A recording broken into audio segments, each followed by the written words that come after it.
حاضرین مجلس الدروس المہمہ لعامت الامہ کا سلسلہ جاری ہے اور آج ہم لوگ انشاءاللہ سورۃ الکافرون میں داخل ہو رہے ہیں۔ سورۃ الکافرون، اس سورت میں ہم پہلے اس کا معنی دیکھیں گے اور پھر اس کے مفہوم کی طرف آگے بڑھیں گے انشاءاللہ۔ اعوذ باللہ من الشیطان الرجیم، بسم اللہ الرحمن الرحیم۔ قل یا ایہا الکافرون لا اعبد ما تعبدون۔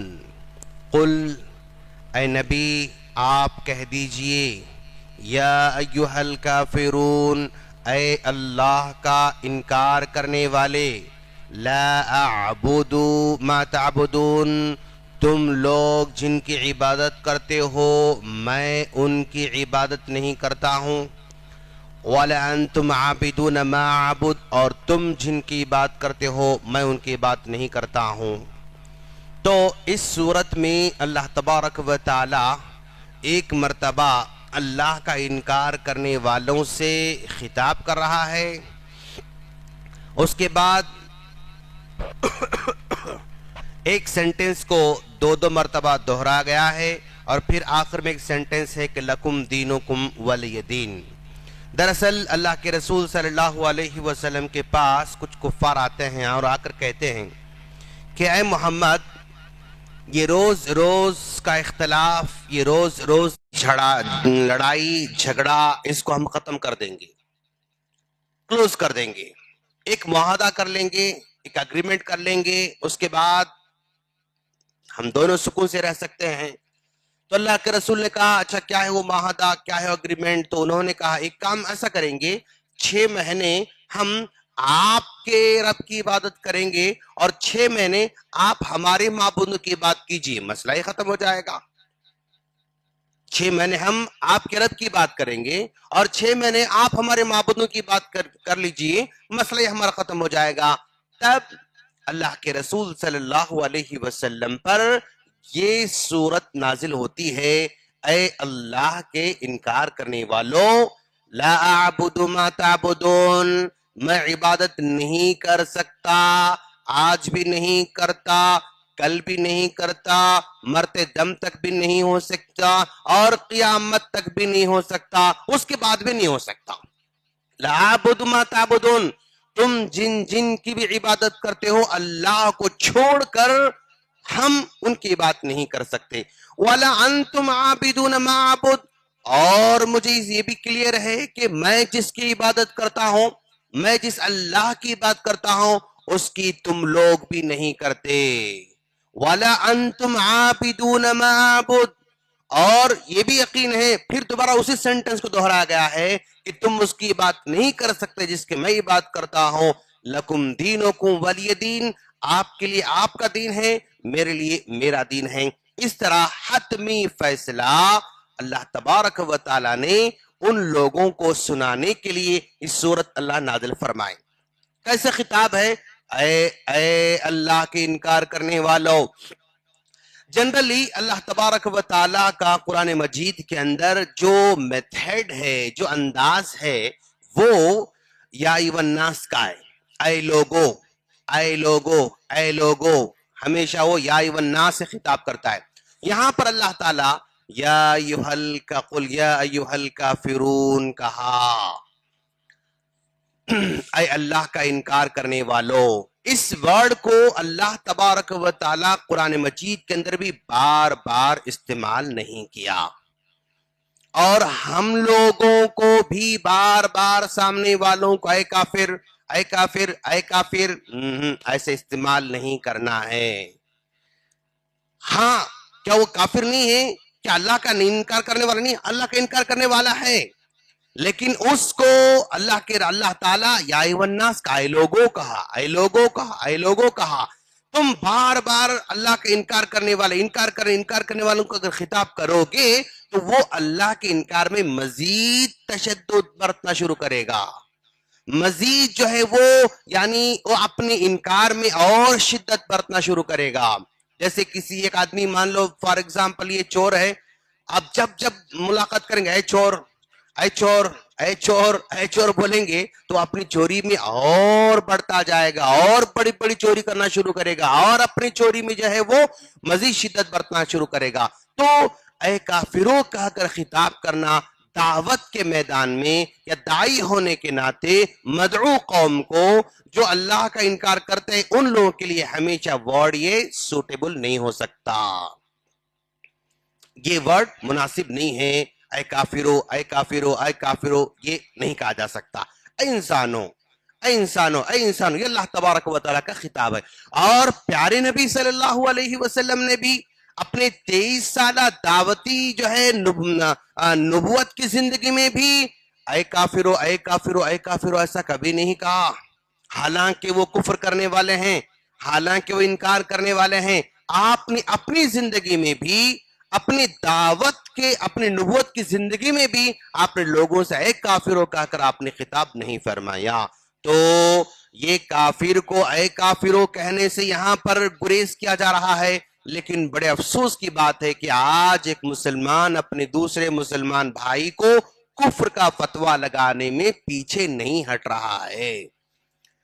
دعوت کے میدان میں اگر کوئی آدمی کفر کر رہا ہے یعنی وہ اللہ تبارک و تعالیٰ کا انکار کرنے والا کام کر رہا ہے، تب بھی اسے کہے گا اے میرے بھائی تم ایسا کام کر رہے ہو کہ اگر اس طرح کا کام اگر میں کرتا تو میں اللہ کا انکار کرنے والا بن جاتا، میں اللہ کے ساتھ کفر کرنے والا بن جاتا. تم ایسا کام کر رہے ہو کہ اگر کوئی ایسا کرے تو وہ کافر بن سکتا ہے، وہ کفر کرنے والا بن سکتا ہے. تمہارا کام کفر کرنے والا ہے، تمہارا کام کفر میں لے جانے والا ہے، تمہارا کام اللہ کا انکار کرنے والے میں لے جانے والا ہے، شامل کرنے والا ہے. ایسا کام مت کرو، ایسے ہی دعوت دی جائے گی. وہاں پر بھی جو ہے کافر کا خطاب، کافر کا ورڈ، کفر کا فتویٰ دینا درست نہیں ہے. اس سلسلے میں ذرا الرٹ رہنے کی ضرورت ہے. اب یہ کفر کا مسئلہ اس قدر نازک ہے. طارق بن شہاب رضی اللہ تعالیٰ عنہ راوی ہیں، وہ کہتے ہیں کہ اللہ کے رسول صلی اللہ علیہ وسلم نے فرمایا 2 آدمی قدیم زمانے میں راستے سے گزر رہے تھے اور راستے سے گزرنے کے دوران یہاں پر ایک معبودان باطلہ کا گھر